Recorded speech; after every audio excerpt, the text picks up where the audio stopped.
illal ladzina amanu wa 'amilus solihati wa tawassaw bis sabri wa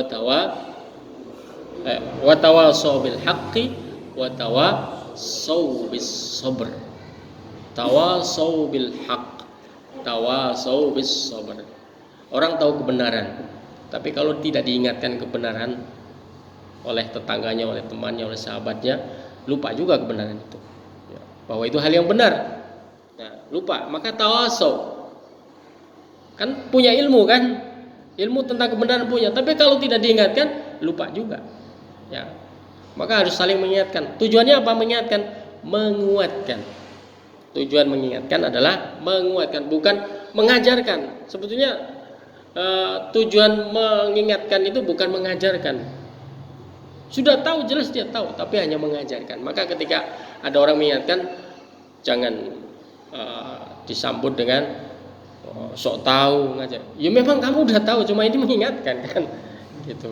Fadzakir fa inna dzikra tanfa'ul mu'minin. Bahkan bukan hanya kita, Rasulullah pun diingatkan oleh Allah Subhanahu wa taala. Ya. Suruh bertakwa coba. Rasul kan suruh bertakwa.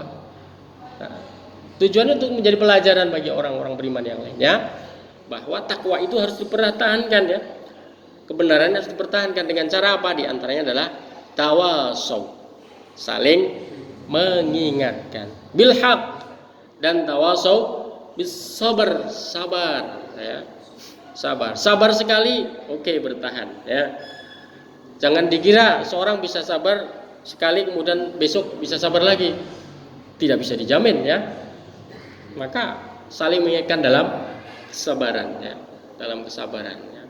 Diuji dengan musibah harta, sabar. Uji dengan musibah harta 100 juta, sabar. Masya Allah dia sabar. 200 juta, sabar. Masya Allah, sudahlah, kayaknya dia orang sabar, tenang saja. 300 juta dianggap tenang juga ya, karena diam dia. Ternyata di balik diamnya itu stres ya. Di balik diamnya stres, maka terus ya, kita mengingatkan ya. Apalagi usaha berdakwah ini harus sabar. Maka Imam Syafi'i rahimahullah taala beliau mengatakan, "Lau ma anzalallahu hujjatan ala khalqihi illa hadhihi surah lakafathum." Kalau seandainya Allah Subhanahu wa taala tidak menurunkan hujjah selain surat ini, maka sungguh cukup bagi manusia. Maksudnya apa? Surat ini cukup bagi manusia untuk dijadikan landasan bagi kehidupannya. Surat ini mengajarkan apa? Banyak sekali. Mengajarkan tentang pentingnya waktu. Nah, kemudian mengajarkan tentang jati diri seorang manusia yang sungguhnya. Apa itu? Nah, juga mengingatkan bahwa manusia kalau tidak sadar tentang waktunya, mereka dalam kerugian.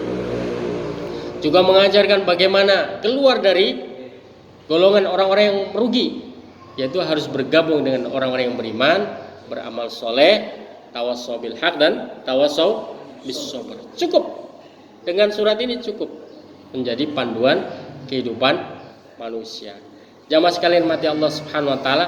Jadi inilah ya ilmu yang harus kita pelajari. Ya. Ta'alluma arba'i masail. Mempelajari 4 hal. Apa tadi 4 hal? Ta'allumal ilm, belajar ilmu. Kemudian ta'allumal amal, belajar bagaimana mengamalkannya. Kemudian ta'allumat da'wata ilaihi, belajar bagaimana mendakwahkannya. Kemudian selanjutnya adalah belajar as-sabru 'alal adza fihi, bagaimana bersabar ketika berdakwah di dalamnya. Baik, jamaah sekalian yang dirahmati Allah Subhanahu wa taala, berarti kewajiban kita adalah belajar 4 hal ini. Dan ini menjadi landasan di dalam kehidupan seorang muslim. Maka dari itu Imam Bukhari rahimahullah taala meletakkan kaidah yang sangat penting buat kita semuanya. Kaidahnya apa bunyinya?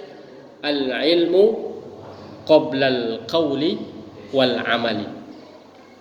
Ini jadikan satu bab dari kitab beliau. Nah, kitab hadis beliau Imam Bukhari. Babun al-ilmu qoblal qauli wal amal. Satu bab khusus judulnya ilmu sebelum berbicara dan bertindak, berbuat. Jadi sebelum berbicara sesuatu, sebelum melakukan sesuatu harus berdasarkan dengan ilmu. Nah, baik jamaah sekalian mati Allah Subhanahu wa taala, barangkali itu yang bisa kita pelajari pada pagi hari ini. Insyaallah pada kesempatan yang akan datang kita akan lanjutkan mengkaji kitab Al-Usul Ats-Tsalatsah biidznillah subhanahu wa ta'ala. Subhanakallahumma wa bihamdika asyhadu an la ilaha illa anta astaghfiruka wa atubu ilaik. Walhamdulillahi rabbil alamin. Wassalamualaikum warahmatullahi wabarakatuh.